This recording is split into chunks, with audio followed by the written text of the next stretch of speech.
नमस्कार मित्रांनो, माझे नाव ज्योतिष विशारद दीपक पंडित. आपले हे चॅनल ॲस्ट्रो तारावरती मी आपणा सर्वांचे सहर्ष स्वागत करीत आहे. मित्रांनो, माझ्या या चॅनलवरती सध्या राहू 12 भावांमध्ये असताना जीवन ध्येय शोध नावाची एक मालिका मी बनवतोय. त्यातले आतापर्यंत मी 1 ते 10 स्थानापर्यंत व्हिडिओ बनवलाय. आपण आज हा बघतोय 11वं स्थान, कुंडलीतील 11वं स्थान. आता ज्यांना कुंडलीतील 11वं स्थान किंवा राहू याचा संबंध कसा जोडता येईल किंवा तुमच्या कुंडलीत राहू कुठे आहे, 11व्या स्थानात आहे म्हणजे काय, तर मी आता इथे तो फोटो टाकतो कुंडलीचा. त्यामध्ये बघा राहू हा कुंडली जिथं लिहिलेला आहे, ते म्हणजे तुमच्या कुंडलीतील एकादश स्थानातील किंवा लाभ स्थानातील किंवा 11व्या स्थानातील राहू हे त्याचं आहे. तो जर का तुमच्या कुंडलीतल्या राहू स्थानाशी मॅच होत असेल, तर समजून चला की तुमचा कुंडलीतला राहू 11व्या स्थानात आहे. राहू म्हणजे हे एक जीवन ध्येय आहे आपलं. ते जन्माचं प्रयोजन काय ते सांगतो. त्याचबरोबर तो तुमच्या अपूर्ण इच्छा, आकांक्षा, ध्येय, महत्वाकांक्षा दर्शवतो. राहू ज्या भावात असतो, त्या भावाशी संबंधित गोष्टी मिळवण्यासाठी व्यक्ती वेडीवाकडी धडपड करतो, धडपडत असतो. भलेबुरे मार्ग चोखाळत असतो, वापरत असतो, यूज करत असतो. आणि लाभ भाव ह्या एकादश भावाला लाभ भाव म्हणलं जातं. म्हणजे थोडक्यातच तुमची इच्छापूर्ती, लाभ, मेरे को कितना मिलेगा ये बता, हे जे वाक्य आहे ना, ते म्हणजे लाभस्थान आहे, 11वं स्थान आहे कुंडलीत आणि तिथे राहू बसलेत. म्हणजे तुमच्या इच्छापूर्तीला अंतच नाही, हा त्याचा एक सोप्या भाषेतला शब्द बनवता येईल आपल्याला, वाक्य बनवता येईल. राहू 11व्या भावामध्ये जेव्हा असतो, तेव्हा तो मुख्य करून तुमचं म्हणजे तुम्हाला हे जर का 4 ओळीत सांगायचं म्हणलं, 4 ओळीत तर पैसा, यश, समाजात मोठं नाव हे सगळं हवंय, पण काहीतरी अडतंय. काय? कळत नाही. तुमच्या कुंडलीत राहू एकादश भावात असेल, तर तुम्ही स्वप्नपूर्तीसाठीच जन्माला आलेला आहात हे लक्षात ठेवा. स्वप्नपूर्ती, इच्छापूर्ती जी कुठल्यातरी पास्ट लाईफमध्ये मागच्या कुठल्यातरी जन्मात तुमचं राहिलेलं पेंडिंग कर्म होतं. ते कंप्लीट करून तुमची इच्छापूर्ती, स्वप्नपूर्ती जी मोठी-मोठी स्वप्न राहू दाखवतो, ती दुसरी कुणीही दाखवू शकत नाही. अर्थात कुंडलीतील बाकीची ग्रहस्थिती तुम्हाला मदत करत असते, ते स्वप्न कंप्लीट करण्याकरता. पण मोठमोठी स्वप्न रंगवणं हा राहूचा स्थायी स्वभाव आहे, हे लक्षात घ्या. ओके. त्यामुळे राहू जर का एकाच स्थानात आलाय ना, तर तुमचा जन्म हा फक्त स्वप्नपूर्तीसाठी झालेला आहे. आता एकादश भाव आणि राहू हे कॉम्बिनेशन जेव्हा आपण तपासून पाहतो, तेव्हा आपण सगळ्यात पहिल्यांदा एकादश भाव म्हणजे काय हे बघूया. एकादश भाव म्हणजे धनलाभ, इच्छापूर्ती, अपेक्षापूर्ती, मित्र परिवार तुमचा, नेटवर्किंग तुम्ही जे काही करून ठेवलेलं आहे आयुष्यभरात आतापर्यंत जे काही तुम्ही जगत आला ह्या आयुष्यात ते आहे. आणि तुमची सामाजिक प्रतिष्ठा. लक्षात ठेवा, दशम स्थानातून प्रतिष्ठा आणि लाभ स्थानातून 11व्या भावातून सामाजिक प्रतिष्ठा ही कळते. या 2 प्रतिष्ठा वेगळ्या आहेत. आता इथे राहू आलाय ना लाभ स्थानात, 11व्या स्थानात, म्हणजे या व्यक्तीला पैसा, यश, ओळख यांचं जबरदस्त आकर्षण वाटतं. मी मगाशी म्हणालो ना, की इथं राहू आलाय ना, म्हणजे तुम्हाला त्या गोष्टी करता हव्यास, हाव, प्रचंड तडफडच देणार तुम्हाला ती. तो सगळ्या इच्छा पूर्ण करायला धडपडतो. मोठ्या लोकांमध्ये वावरण्याची किंवा आपण म्हणतो ना, ग्लॅमरस आहेत आत्ताचे, काय म्हणू, ग्लॅमरस दुनिया आहे ना, सिनेतारका, ॲक्टर, सुपरस्टार, स्टार, गेला बाजार एखादा आपल्या जवळपास राहणारा सिनेमा अभिनेता, नाटक अभिनेता, राजकारणी, मग नगरसेवक असेल किंवा आमदार, खासदार, महापौर यांच्या बरोबर वावरण्याची संधी शोधत असतात किंवा वावरत असतात किंवा त्यांच्या बरोबर वावरावं, वागावं, त्यांच्या सोबत असावं. मग आपण बघतो काही वेळेला एखादे नेत्याचं फोटो सेशन किंवा मीडिया कॉन्व्हर्सेशन चालू असतं, पीसी म्हणतात त्याला, प्रेस कॉन्फरन्स. तेव्हा तेव्हा एखादा मध्येच येऊन डोकं घालतो बघा असा. म्हणजे नेत्याच्या तिथं बाजूला त्यांचे 1-2 कार्यकर्ते उभे असतात. तिथं एक चौथा येतो आणि तो मध्येच असं डोकं घालतो. तो म्हणजे हा लाभस्थानातला राहू आहे. त्या व्यक्तीला बघा तुम्ही, तो म्हणजे तुम्हाला जाणवेल की त्या व्यक्तीच्या कुंडलीमध्ये राहू लाभस्थानात 11व्या स्थानात बसलेला आहे. सहज बघा तुम्ही, म्हणजे आणि तुम्ही डेली आपल्या लाईफमध्ये बघतो, टीव्हीवरती आपल्याला जेव्हा ह्या मोठ्या नेत्यांची, सगळ्याच नेत्या नावं घेत नाही, पण सगळ्याच नेत्यांची जेव्हा प्रेस कॉन्फरन्स चालते किंवा प्रेसला ते जेव्हा संबोधित करतात ना, तेव्हा 3-4 जण असतात. म्हणजे ते नेते स्वतः, त्यांचे 1-2 कार्यकर्ते कदाचित त्यांचे पीए वगैरे कोणीतरी असतील किंवा त्यांच्या पक्षाचे पदाधिकारी वगैरे असतील ते. आणि चौथा पाचवा कोणीतरी येतो आणि मध्येच असं डोकं वाकून बघतो. काही वेळेला तो नेत्याच्या लक्षात आला तर तो फटकारतो पण त्याला याच्या लाट करून. परंतु तो जो व्यक्ती आहे ना, मध्ये तोंड घालणारा, चेहरा दाखवणारा, ते म्हणजे लाभस्थानातील राहूचं एक जबरदस्त इंडिकेशन आहे. ओके. तर ते ह्याचं कारण काय आहे ना, मुख्य म्हणजे की ह्या व्यक्तींना मागच्या जन्मामध्ये एक एकाकीपण अनुभवलेला असतो. समाजापासून, समाजातल्या ह्या मोठ्या व्यक्तींपासून किंवा समाजाचं जे हे असतं ना, त्याच्यापासून ते अलिप्तता आलेली असते त्यांच्या वाट्याला. कुठलंही कारण असू द्यात, गरिबीमुळे असेल, ह्यांचा स्वभाव एकलकोंडा आहे म्हणून असेल किंवा ह्यांच्या घरचे किंवा ह्यांच्या बरोबरीचे त्यांना पाठवत नसतील किंवा तिथं जाऊ देत नसतील. काही कारण असेल, पण हे त्यांच्या मागच्या जन्मात त्यांनी भोगलेलं असतं. त्यामुळे या जन्मामध्ये त्यांना लाईमलाईटमध्ये राहायला, फ्रंट फेशियाला राहायला आवडतं. मोठ्या लोकांमध्ये वावरून आपला चेहरा दिसेल, आपलं नाव होईल, असं त्यांना इच्छा असते. लोकांमध्ये राहायचं, नाव कमवायचं आणि प्रत्येक इच्छा येन-केन प्रकारे पूर्ण करायची. हे त्यांचं या जन्माचं ध्येय असतं, प्रयोजन असतं. हे लक्षात ठेवा.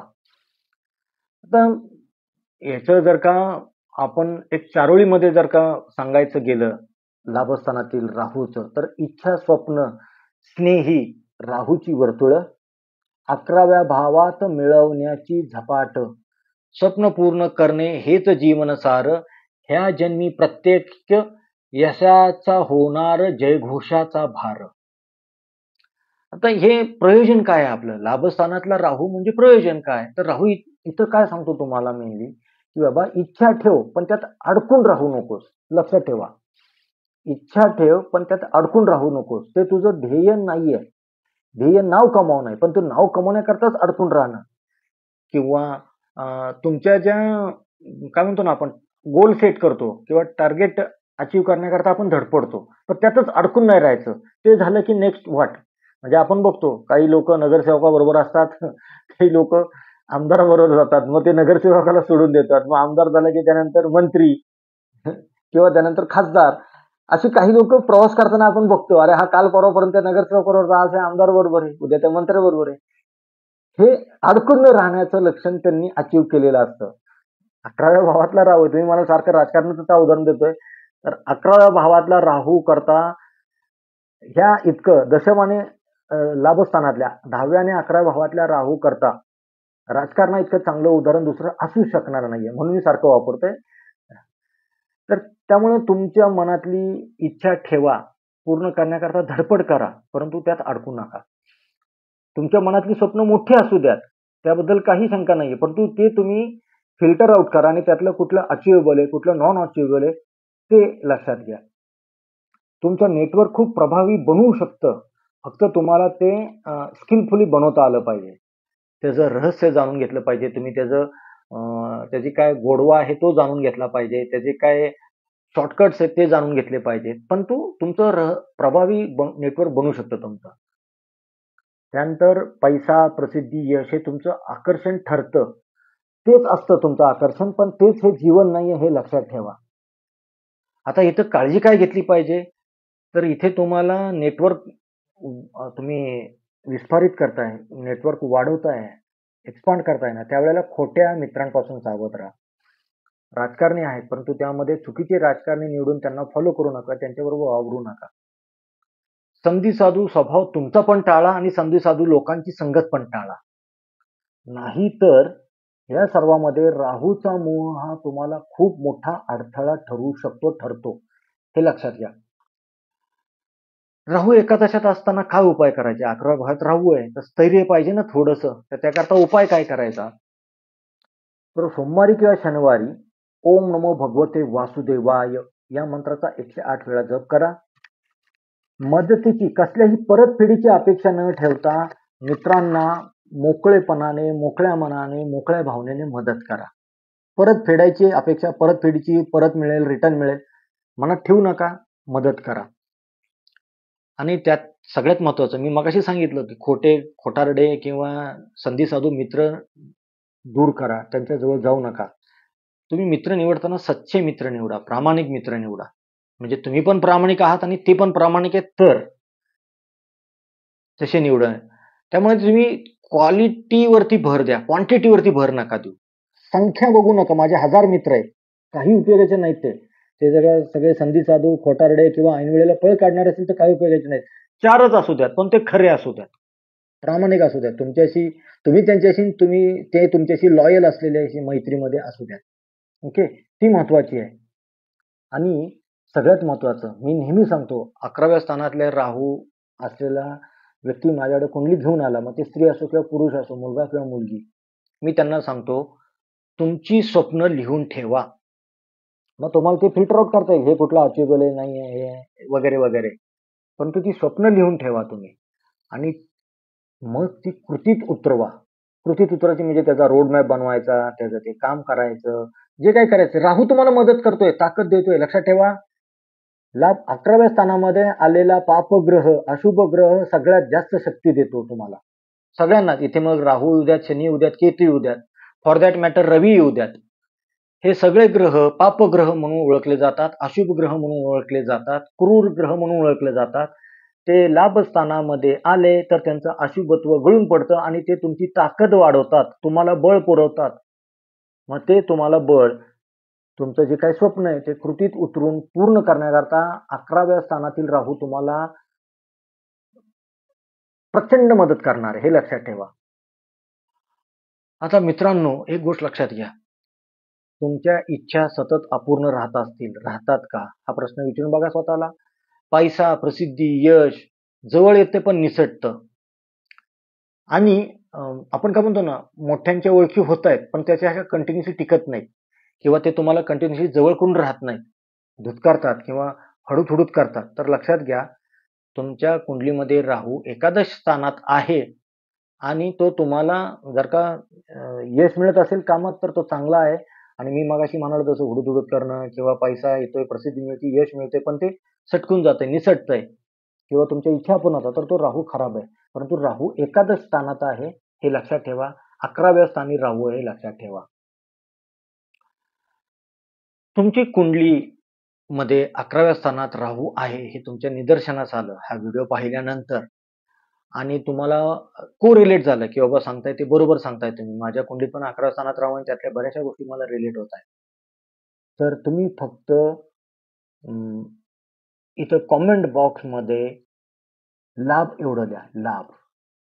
म्हणजे स्वप्न पूर्तीच्या दिशेने मार्गक्रमण जाताना तुम्हाला हा व्हिडिओ सतत मार्गदर्शन करत राहील. मित्रांनो, हे होतं कुंडलीतील लाभ भावातील 11व्या स्थानातील राहूचं प्रयोजन काय जन्माचं, तुम्हाला काय करायला पाहिजे, काय नाही करायला पाहिजे, काय काळजी घेतली पाहिजे, कशात फायदे आहेत, हे आणि छोटेसे उपाय सांगण्याचा हे प्रयत्न केला होता.